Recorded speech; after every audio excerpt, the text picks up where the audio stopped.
MLA MS రాజు మాజీ MLA Thopudurthi Prakash Reddy మధ్య మొదలైన మాటల యుద్ధం సవాళ్లు ప్రతి సవాళ్లకు దారితీసి చివరకు తీవ్ర ఉద్రిక్త పరిస్థితులతో అట్టుడికేలాగా చేసింది.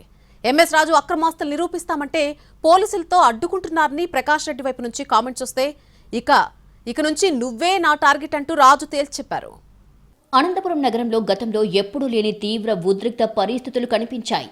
మడకశిర ఎమ్మెల్యే ఎంఎస్ రాజు, రాప్తాడు మాజీ ఎమ్మెల్యే తోపుదుర్తి ప్రకాష్ రెడ్డిల మధ్య మొదలైన మాటల యుద్ధం కాస్త ఇప్పుడు గొడవలకు దారితీసింది. ఇటీవల తనపై హత్యాయత్నం జరిగిందని, దీనికి కారణం పరిటాల సునీత, సురేంద్రబాబు అని ప్లాన్ వేసింది లోకేష్ అంటూ ప్రకాష్ రెడ్డి చేసిన వ్యాఖ్యలతో గొడవ ప్రారంభమయ్యింది.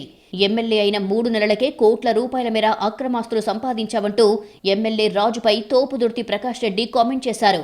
తోపుదుర్తి అక్రమాస్తుల ఆరోపణలపై ఎమ్మెల్యే ఎంఎస్ రాజు తీవ్రంగా స్పందించారు. తన అక్రమాస్తులు ఎక్కడున్నాయో గురువారం 5 గంటల్లోపు నిరూపించాలని, లేకుంటే నీ ఇంటికొచ్చి కొడతానంటూ తీవ్ర వ్యాఖ్యలు చేయడంతో పొలిటికల్ వార్ పీక్స్ కు చేరింది.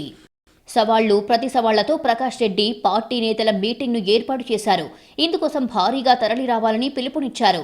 ఈ క్రమంలో తోపుదుర్తి ఇంటి దగ్గర భారీగా రాళ్లు, బీర్ బాటిళ్లు ఉండటాన్ని గుర్తించిన పోలీసులు వాటిని అక్కడి నుంచి తొలగించారు. ప్రకాష్ రెడ్డి ఇంటిని పోలీసులు చుట్టుముట్టారు. నాయకులు ఎవరిని అటువైపు రానివ్వలేదు. ఈ క్రమంలో ప్రకాష్ రెడ్డి భార్య, వదిన, తండ్రి పోలీసులతో పలుసార్లు వాగ్వాదానికి దిగారు. ఇటు ఎంఎస్ రాజు ఇంటి దగ్గరికి ఉమ్మడి జిల్లా టీడీపీ నేతలంతా భారీగా వచ్చి సంఘీభావం తెలిపారు.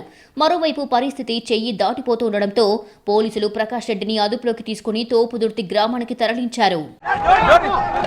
ఇదే చేతగాని దద్దమ్మ ప్రభుత్వము, వాళ్ళ ఎమ్మెల్యే, వాళ్ళ భాష, వాళ్ళ మీద చర్యలు తీసుకుంటే డెడ్ లైన్ ముగిసిన తర్వాత ప్రకాష్ రెడ్డిపై ఎమ్మెల్యే ఎంఎస్ రాజు మరోసారి తీవ్ర స్థాయిలో ఆగ్రహం వ్యక్తం చేశారు.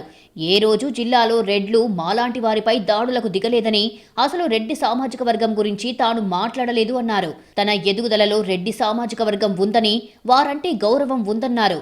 ప్రకాష్ రెడ్డితో పాటు ఆయన సోదరులు అక్రమాస్తులు సంపాదించారు అంటూ వ్యాఖ్యలు చేశారు. విజయవాడలో 100 కోట్ల విలువైన భవనం ఎలా వచ్చిందని నిలదీశారు. ఇది నీకు నాకు మధ్య జీవితకాల యుద్ధమని, నిన్ను వదిలే ప్రసక్తే లేదని తేల్చి చెప్పారు.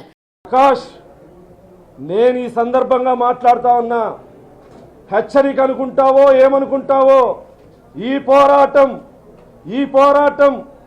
నువ్వు కాదు, వెనక దాక్కున్నాడే నీ అన్న చంద్రశేఖర్ రెడ్డి.